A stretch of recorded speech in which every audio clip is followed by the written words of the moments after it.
are people going to vote? And why aren't people voting? Michelle Obama recently expressed concern about people not voting. She said that she's worried that we take this democracy for granted. Those are the things that keep me up, because you don't have control over them. Mm-hmm. And you wonder, where are we in this? Where are our hearts? What's going to happen in this next election? She said this at a time where people are becoming increasingly aware and critical of what the West defines as democracy, as people shout 4 more years in response to outcries about stopping the genocide in Gaza.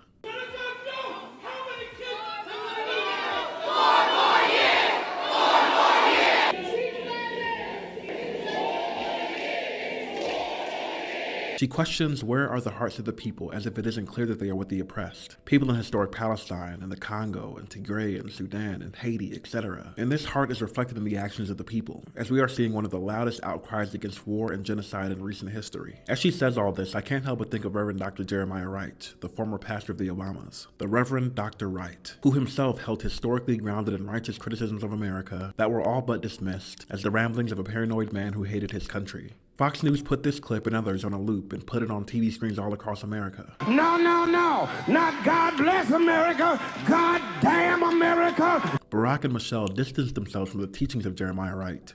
Moving forward, Reverend Wright does not speak for me. He does not speak for our campaign. When I say I find these comments appalling, I mean it.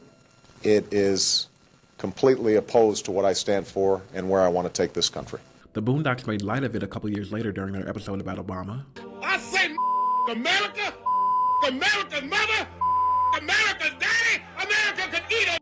But despite these distortions, you can see the heart of Reverend Dr. Jeremiah Wright in his scathing critique of America, a people-rooted message preached over 20 years ago. And after you watch this, if you're able to in the comments, just do me a favor and try and point out the lie. The fact that people think that government, does it really even do anything? And I'm like, oh my God, does government do everything for us? Governments fail. The government in this text, comprised of Caesar, Quirinius, Pontius Pilate, Pontius Pilate, the Roman government failed. And the United States of America government, when it came to treating her citizens of Indian descent fairly, she failed.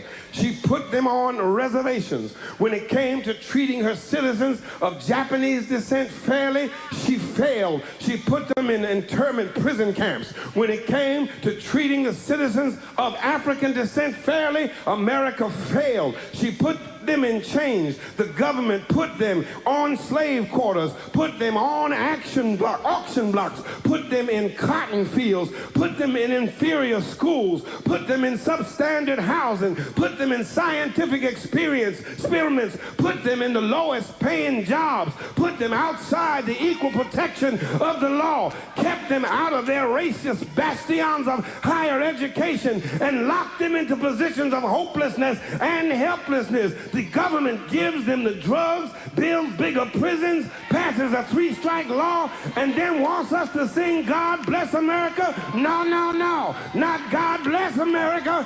God damn America. That's in the Bible for killing innocent people. God damn America for treating her citizens as less than human. God damn America as long as she tries to act like she is God and she is supreme. This sermon was given in 2003, historically grounded prophetic truth-telling. But this is how Michelle Obama reflected on that time in her book, Becoming, one of the best-selling memoirs of all time. She said he was careening through callous and inappropriate fits of rage and resentment at white America, as if white people were to blame for every woe. She said she and Barack grew up with some narrow-minded elders, and that's likely the reason that they overlook what she describes as the more absurd parts of Reverend Dr. Jeremiah Wright's preaching. She said the whole thing was a reminder of how our country's distortions about race can be two-sided, that the suspicion and stereotyping ran both ways. That's how she reflects on that time, on some of those words, with dismissals, mischaracterizations, and false equivalencies between the black and white experience in America. Barack Obama did some of that on his own by falsely equating the bitterness and resentment of the black and white experience in America.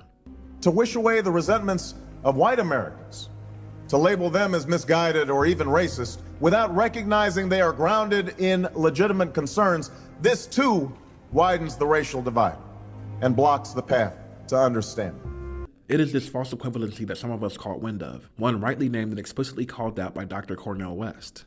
Now, I believe in staying in contact with the humanity of my precious white brothers and sisters.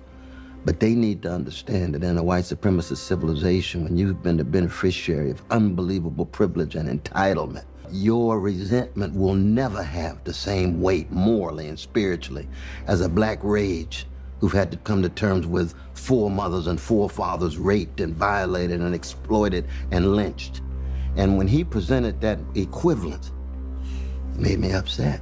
So you're not telling the truth. Reverend Dr. Jeremiah Wright is brilliant. He's a scholar, divinity school graduate of University of Chicago with 3 honorary doctorates, community leader, nationally renowned preacher, and he also did 6 years of military service. Critics have said that your sermons are unpatriotic. How do you feel about America and about being an American? I feel that those citizens who say that have never heard my sermons, nor do they know me. They are unfair accusations taken from sound bites and that which is looped over and over again on certain channels. I served 6 years in the military. Does that make me patriotic? How many years did Cheney serve? My goddaughter's unit just arrived in Iraq this week, while those who call me unpatriotic have used their positions of privilege to avoid military service while sending over 4,000 American boys and girls of every race to die over a lie.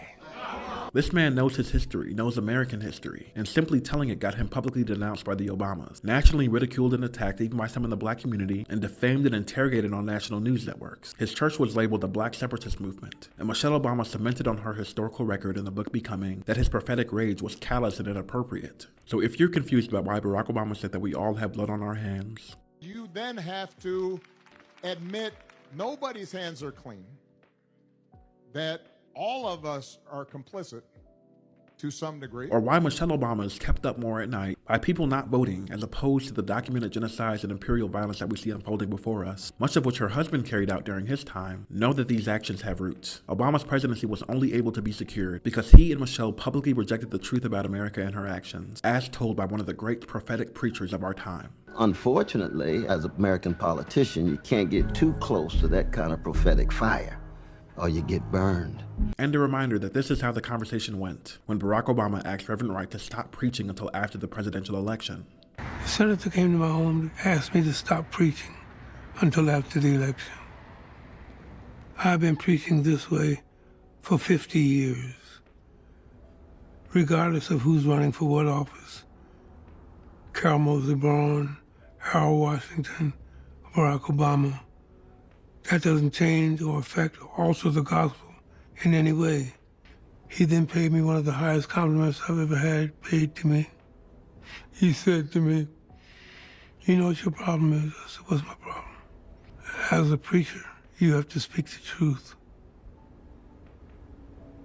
I said, "That's a good problem to have." Love and liberation to you all, and as always, like and follow for more content.